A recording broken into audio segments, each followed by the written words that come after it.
રાજ્યમાં લોક સાહિત્યકાર વચ્ચે સર્જાયો છે વિવાદ। બ્રિજરાજદાન ગઢવી અને દેવાયત ખવડ વચ્ચે વિવાદ સર્જાયો। લોક ડાયરામાં બ્રિજરાજ અને દેવાયતના એકબીજા પર પ્રહાર। લોક ડાયરામાં બંને કલાકારો વચ્ચે શાબ્દિક યુદ્ધ જામ્યું। અગાઉ પણ બંને વચ્ચે વિવાદ થયો હતો અને વિવાદ બાદ બંનેએ સમાધાન કર્યું હતું। ફરી એકવાર બંને એકબીજા પર શાબ્દિક ટિપ્પણી કરવાની શરૂ કરી છે। तो लोक डायराમાં બ્રિજરાજ અને દેવાયત એકબીજા પર શાબ્દિક પ્રહાર કરતા હોય તે પ્રકારની ઘટનાઓ હવે વધુ એક વખત સામે આવી રહી છે। જો કે આ કોઈ નવો વિવાદ નથી। આ પહેલા પણ આ બંને લોક સાહિત્યકાર વચ્ચે આ રીતનો વિવાદ સર્જાઈ ચૂક્યો છે અને હવે ફરી એકવાર તેઓ એકબીજા પર જાહેરમાં ડાયરા દરમિયાન જ શાબ્દિક પ્રહાર કરતા નજરે પડી રહ્યા છે।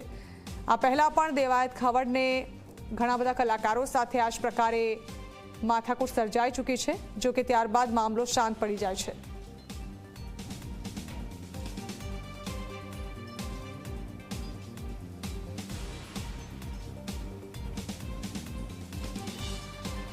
તો બંને કલાકારોનો વિડીયો પણ સામે આવી રહ્યો છે, જેમાં બંને કલાકારો એકબીજા પર શાબ્દિક ટિપ્પણી કરતા હોય તેવું સામે આવી રહ્યું છે।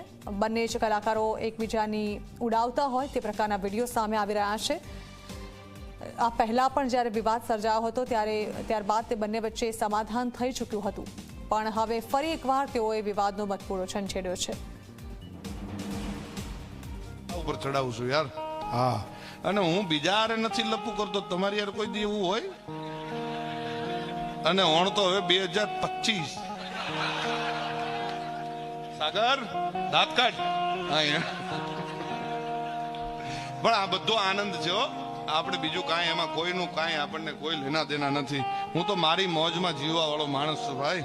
હા, હાવજ આયલો જતો હોય તો એ કઈ દુનિયાની સામે આમ આજુબાજુ જોવે નહીં કે શું કરે, ગલુડિયા જે કરતા હોય કરે, એમાં આપણને શું ફેર પડે છે?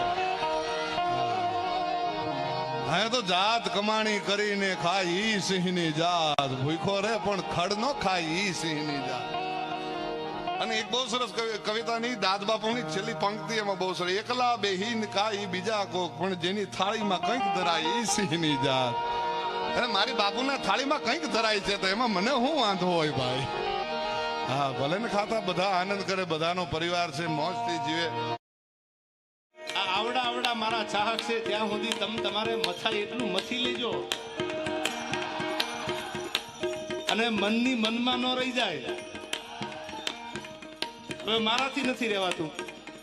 હું આની પહેલા 2022માં બોલ્યો હતો કે 2022માં મેં એવું સ્ટેટમેન્ટ આપેલું કે 2025માં હું સિલેક્ટેડ ડાયરા કરીશ। આ ઘા સહન નથી થતા યાર। એટલે ત્યારે બધાને એવું હતું કે એવા તો કયા ઘા હશે જે તમે 4-5 દીથી સાંભળો છો? અરે તમારી જાતના સાલાવ ખદડાવ, તમારામાં દમ હોય તો હાબી સાથીએ મોરે મોરો મારી દો, ખબર પડે।